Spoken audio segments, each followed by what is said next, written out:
कर्मण्येवाधिकारस्ते मा फलेषु कदाचन मा कर्मफलहेतुर्भूः मा ते संगोऽस्त्वविकर्मणि।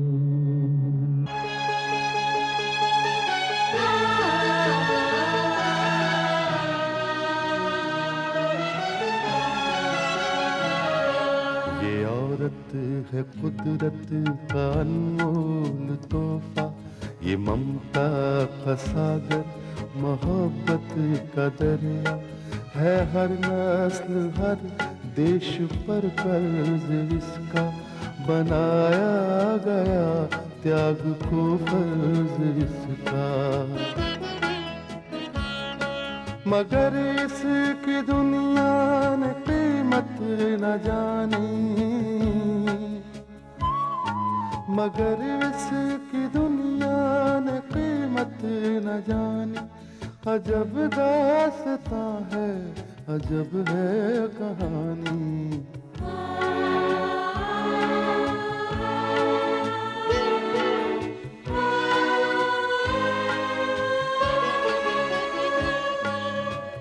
रूपा अपने भाई राजेश को बताती है कि इंस्पेक्टर विक्रम ने उसे पुलिस फोर्स में भर्ती होने की सलाह दी है और वो उस पर गौर कर रही है। राजेश इस बात को एक अच्छा मजाक समझता है और टाल देता है, लेकिन उसे ऐसा जरूर लगता है कि रूपा और विक्रम एक दूसरे को पसंद करने लगे हैं। प्रगति की मुलाकात मरहूम डिटेक्टिव राजन के बेटे संजय से होती है, जो अपने पिता के खून का बदला लेना चाहता है और इस मकसद के लिए उसने दुश्मनों के गिरोह में घुसने का फैसला किया है ताकि वो अंदर की खबर ले सके। ऐसा करना इसलिए मुमकिन है क्योंकि ये बात कोई नहीं जानता कि वो राजन का बेटा है। प्रगति उसे होशियार रहने की सलाह देती है। शालिनी और उसका बेटा रंजीत ग्रोवर और उसकी पत्नी मीनी से मिलते हैं। रंजीत मोदी की बेटी मीना से शादी करना चाहता है, लेकिन राजेश उसके रास्ते में सबसे बड़ी रुकावट है। उधर ग्रोवर भी राजेश से बदला लेना चाहता है, लिहाजा सब मिलजुल कर ये फैसला करते हैं कि राजेश को बदनाम किया जाए और मोदी की नजरों में गिराया जाए।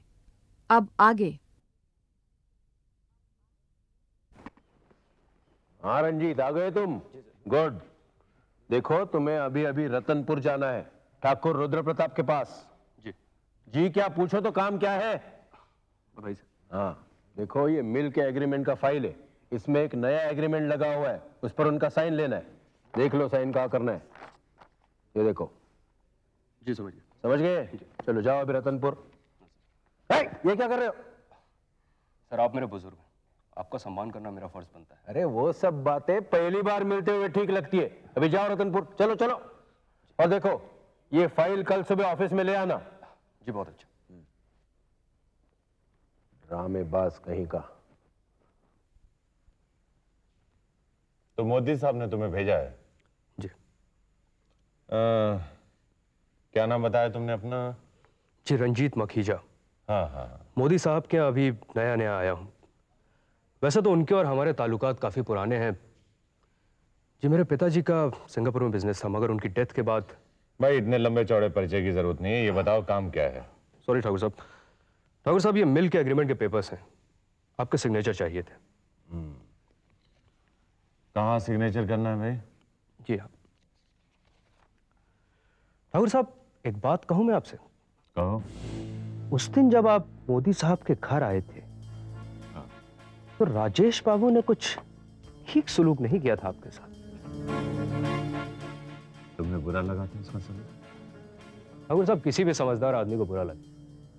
कहां आप और कहां राजेश। आदमी को कम से कम अपनी बात तो नहीं भूलनी चाहिए ना। क्या नाम बताया तुमने अपना? जी रंजीत। हाँ रंजीत, हम तुम्हें एक बात अच्छी तरह से बता दें कि हमारे सामने जो भी सर उठाता है या हमारे मर्तबे और हमारी औकात को नहीं पहचानता है, हम उसे उसकी औकात जरूर बता दें। ठाकुर साहब, मैंने सुना है कि विनोद ठाकुर और राजेश बड़े अच्छे दोस्त हैं। उसके बाद भी उसने आपके साथ ऐसा सुलूक क्यों किया, ये मेरे समझ में नहीं है। तुम इस बात पर इतना जोर क्यों दे रहे हो? ठाकुर साहब, छोटा मुंह बड़ी बात। बात यह है कि हर इंसान अपनी जिंदगी में ऊपर उठना चाहता है, और अगर उसके ऊंचे उठने में कोई रुकावट उसके सामने आती है तो वो उस रुकावट को गिरा भी देना चाहता है। तो राजेश तुम्हारे रास्ते की रुकावट है? सबसे बड़ी रुकावट ठाकुर साहब, मगर उस रुकावट को मैं गिरा सकता हूं यदि आप मेरी मदद कर दो तो। देखो बरखुरदार, हम बड़े दयालु आदमी और बिला वजह में हम किसी का नुकसान नहीं करते। तुम्हारी मदद करके बेवजह हम गुनहगार नहीं बनना चाहते। बेवजह नहीं ठाकुर साहब, इसकी वजह है। उसने आपका अपमान किया है और आप उस अपमान को ऐसे ही सह लेंगे? तुम क्या चाहते हो? ठाकुर साहब, मैं चाहता हूं कि आप राजेश के नाम एक 10 लाख का चेक काट कर दें। पागल हो गया हो क्या? उसने मेरा अपमान किया है और मैं 10 लाख रुपए का चेक काट कर उसको दे दूं? नाम नहीं ठाकुर साहब, बल्कि सजा। 10 लाख रुपए का चेक और सजा? मैं तुम्हारी बात कुछ समझ नहीं पा रहा हूं, तो खुलासा करके तुम मुझसे बात करो। ठाकुर साहब, सबसे पहली बात तो यह कि राजेश उस चेक को कैश करा ही नहीं पाए, मगर उस चेक की वजह से वह ईमानदार से बेईमान और मोदी साहब की नजरों में वफादार से गद्दार बन जाएगा। वो कैसे? वो ऐसे ठाकुर साहब कि आप राजेश को ये 10 लाख रुपए का चेक मिल की डीलिंग के कमीशन के रूप में दे रहे हैं। यानी मिल की डीलिंग में मोदी से छिपकर राजेश ने 10 लाख रुपया कमीशन हमसे लिया? या ठाकुर साहब, और जब ये चेक मोदी साहब के सामने जाएगा तो राजेश के लिए प्रॉब्लम खड़ी कर, और मोदी राजेश की ईमानदारी को शक की निगाह से देखे। ईमानदारी पे शक नहीं ठाकुर साहब, बल्कि उसकी बेईमानी पे यकीन। उसकी सारी साख मिट्टी में मिल जाएगी और वो आसमान से जमीन पर आ गिरेगा। और चूंकि राजेश की तुमने पोल खोली है, मोदी खुश होकर तुम्हें इनाम देगा। बिल्कुल ठीक ठाकुर साहब। लेकिन रंजीत, मैं तुम्हारे ऊपर एतबार कैसे कर लूं? ठाकुर साहब, सच पूछिए तो मैं आपकी कोई मदद नहीं कर रहा हूं, बल्कि आप मेरी मदद कर रहे हैं। इसमें मेरा अपना स्वार्थ है, अपना फायदा है। रंजीत, तुम आदमी बड़े शरीफ हो। अगर तुमने ये काम कर दिया तो मैं तुम्हें इनाम में 1 लाख रुपए दूंगा। शुक्रिया ठाकुर साहब। मैं तो बस इतना चाहता हूं कि आप मुझे अपने वफादारों में शामिल कीजिए। ठीक, तुम यहां रुको, मैं भी आता हूं।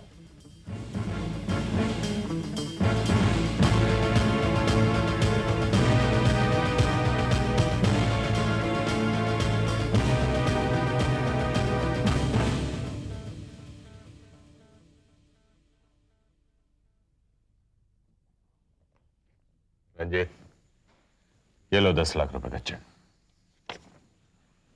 शुक्रिया ठाकुर साहब। अब मैं चलता हूं। जो भी खबर होगी उसकी इत्तला मैं आपको कर दूंगा। देखो रंजीत, बाग में अच्छी खबर बुलबुल आती है और बुरी खबर कौवा। ठाकुर साहब, मैं आपको अच्छी ही खबर दूंगा। तो तुम हमारी बाग की बुलबुल बन जाओगे। जी हाँ ठाकुर साहब, बुलबुल आपके लिए, मगर कौवा राजेश के लिए। चलता हूं।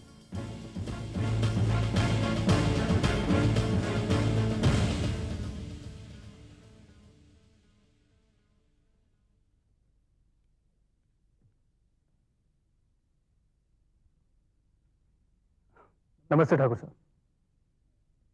नमस्ते करण। ठाकुर साहब, ये आदमी रंजीत नाम है इसका, मोदी का आदमी है।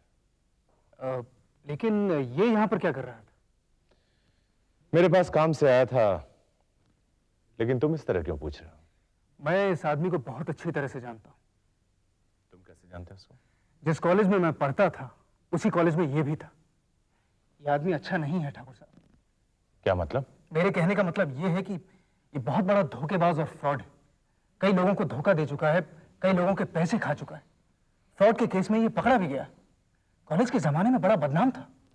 मगर इससे हमें क्या लेना देना? मेरे पास तो एक पेपर साइन कराने आया था।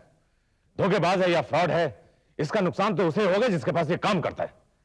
लेकिन ठाकुर साहब, ऐसे शख्स के लिए हमें उन लोगों को भी वार्न कर देना चाहिए। देखो करण, हमें किसी दूसरे के मामले में अपनी टांग नहीं अड़ानी चाहिए। जिसने भी इसे रखा होगा सोच समझ के रखा। देखो करण, तुम शहर चलो और विनोद से मिलकर इनकम टैक्स का रिटर्न फाइल करो। चली जा रहा हूं। देखो करण, तुम समझदार लड़के हो।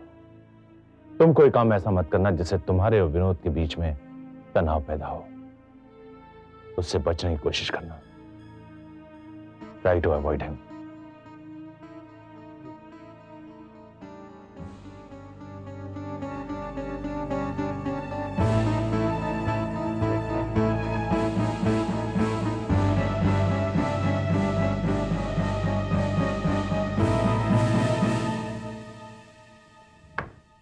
नमस्ते आंटी। नमस्ते बेटा।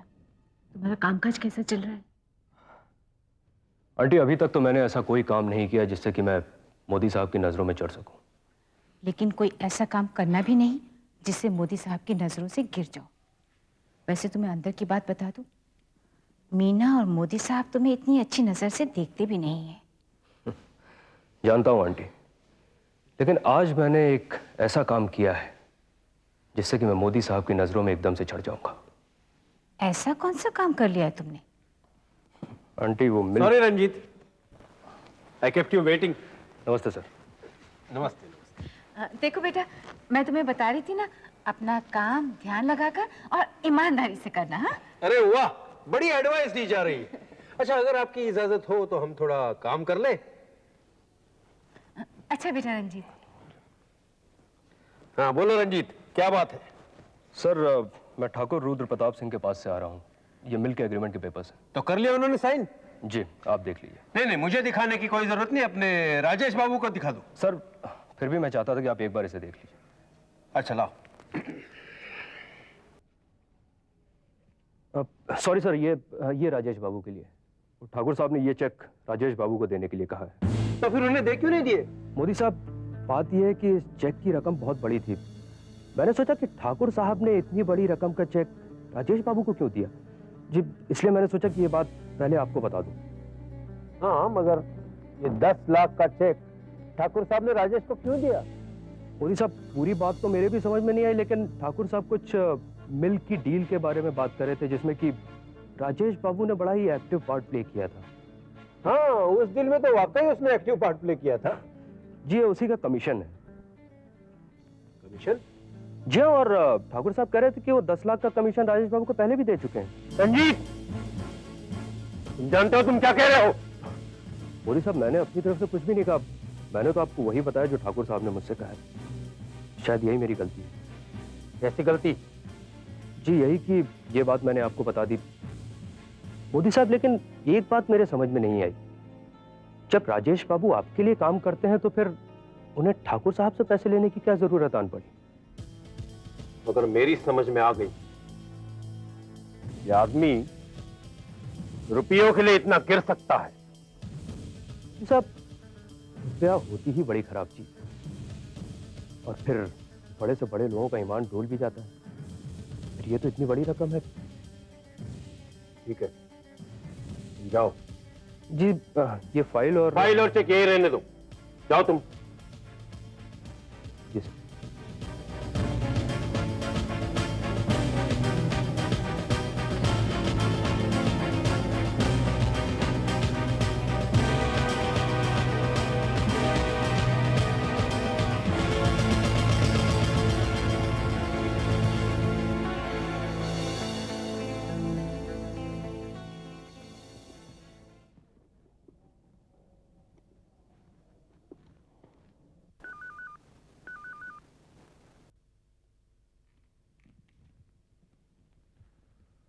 ठाकुर रुद्र प्रताप सिंह बोल रहा हूँ। हाँ ठाकुर साहब, मैं मोदी बोल रहा हूँ। हाँ मोदी, बोलो। तुम्हारा आदमी आया था, पेपर साइन करवा के ले गया है। ठाकुर साहब, साथ ही आपने 10 लाख का चेक भेजा है राजेश के नाम। चेक? हाँ, 10 लाख रुपए का। हाँ, वो राजेश के लिए भेजा था। मगर इतनी बड़ी रकम का चेक? क्या कोई बिजनेस स्टार्ट किया उसके साथ? अरे बिजनेस कोई स्टार्ट नहीं किया है, उसने मिल की डील की थी, दिन रात मेहनत की थी हमारे साथ। अब मेहनत का फल तो उसे मिलना चाहिए ना। मगर उस डील में तो कोई ब्रोकर नहीं था, डायरेक्ट डील थी वो हम दोनों के बीच में। हाँ मोदी साहब, ब्रोकर तो कोई भी नहीं था, लेकिन जब हमारा कोई फायदा करवाता है ना, तब हम उसके बारे में भी तो सोचते हैं। मगर ठाकुर साहब, ये 10 लाख तो उसका कमीशन हुआ ना। अरे मोदी साहब, अब कमीशन अमीशन क्या, राजेश हमारे बेटे की तरह है, हमारे विनोद का बड़ा अच्छा दोस्त है। अब उसके लिए 10-20 लाख रुपए क्या दें, समझिए इनाम के तौर पे उसे दे दिया। आप इनाम कह रहे इसे? मैं इसे रिश्वत समझूंगा। अब आप देखिए कहां की बात कहां ले जाती है। अब ये छोटी छोटी बातों पे आप ध्यान मत दिया करिए, ये समझ लीजिए कि मैंने उसे खुशी से दे दी। नहीं ठाकुर साहब, आपने रकम खुशी से नहीं दी है, बल्कि उसने कमीशन खाया बीच में। देखो मोदी, एक बात मैं आपको समझा, ये सब बिजनेस में चलता है। आप खाम खां छोटी छोटी बातों को इतना ध्यान लगा देते। फिर भी मैं उससे जवाब तलब करूंगा। देखिए मोदी साहब, मेरा फर्ज था आपको समझाना, बाकी आपकी मर्जी। मैं तो फिर भी यही कहूंगा कि आप इन बातों पर ध्यान ना दें। ठीक है।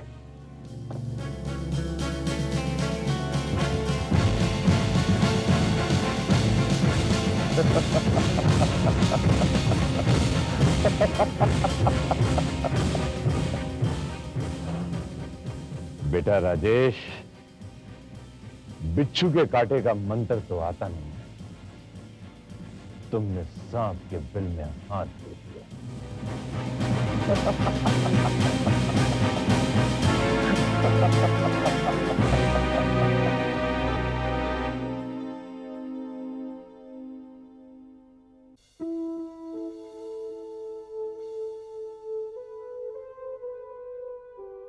नमस्ते मोदी साहब, आपने मुझे बुलाया? हाँ, ये क्या है? इसे चेक कहते हैं। हाँ, मगर ये तो मेरे नाम का चेक है, वो भी 10 लाख रुपए का। हाँ, 10 लाख का चेक। मगर ये चेक मुझे दिया किसने? देख लो अपनी आंखों से। ठाकुर रुद्र प्रताप सिंह। मगर वो मुझे 10 लाख रुपए क्यों देने लगे? तुमने उनके लिए कोई ऐसा काम जिसमें उनका करोड़ों का फायदा हुआ होगा। मोदी साहब, मैं तो आपके लिए काम करता हूँ। राजेश, तुम्हारी याददाश्त कमजोर हो गई है। क्या मतलब? तुमने उनके लिए बहुत बड़ा काम किया था, मिल का डील तुम्हारे हाथों हुआ था। हाँ, मगर वो मिल आपने बेची और ठाकुर साहब ने खरीदी। हाँ, मगर बीच में तुम थे मिडिलमैन। मैं कुछ समझा नहीं। ये तुम्हारा ब्रोकरेज है, कमीशन। कमीशन? तो क्या 10 लाख रुपया कोई किसी को यूं ही देता है? मोदी साहब, उस मिल की डील में ना ही मैंने कोई ब्रोकरेज दी थी और ना कमीशन। और इतनी ही रकम वो तुम्हें कैश में दे चुके हैं। तो ये झूठ है मोदी साहब। राजेश, चिल्लाने से एक सच झूठ नहीं बन जाता। मगर आपने ये बात मान कैसे ली? मैंने खुद बात की है ठाकुर साहब से, और उन्होंने ये बात कबूल की है। ये मेरे खिलाफ कोई साजिश है। काश ये साजिश होती राजेश। मोदी साहब, आपको याद होगा उस ग्रोवर के सिलसिले में जब ठाकुर साहब यहाँ पर आए थे तो जाते वक्त वो बहुत गुस्से में गए थे और मुझे धमकी देकर भी गए थे। राजेश, तुम्हें भी याद होगा कि मैं उस वक्त उस कमरे में नहीं था। ये बात तुम दोनों के बीच हुई थी। मैंने तुम्हारी बात पर विश्वास किया था। ये वाकया सुनाकर मुझसे बचने की कोशिश मत करना। को मेरी ईमानदारी पर शक है? शक नहीं, अब तो यकीन हो गया है, और इस यकीन का सबूत है ये 10 लाख का चेक। ये मोदी साहब। नहीं राजेश, मेरी तुमसे ये उम्मीद नहीं थी। मैंने कितना भरोसा किया था तुम पर। मैंने तुम्हें कभी अपना नौकर नहीं बल्कि बेटा समझा। अगर तुम्हें पैसों की जरूरत थी तो मुझसे मांग लेता, 10 लाख 20 लाख। भगवान कसम मैं तुम्हें एक सवाल भी नहीं करता, लेकिन तुमने मेरे साथ बहुत बड़ा विश्वासघात किया है।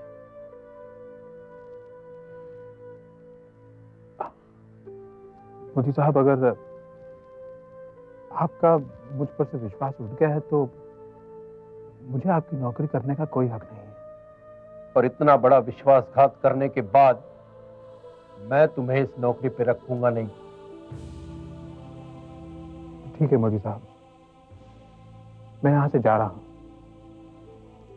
मगर आपसे एक वादा करके जाता हूं, जब तक अपने आप को बेगुनाह साबित न कर लूं, आपको अपनी सूरत में नहीं दिखाऊंगा।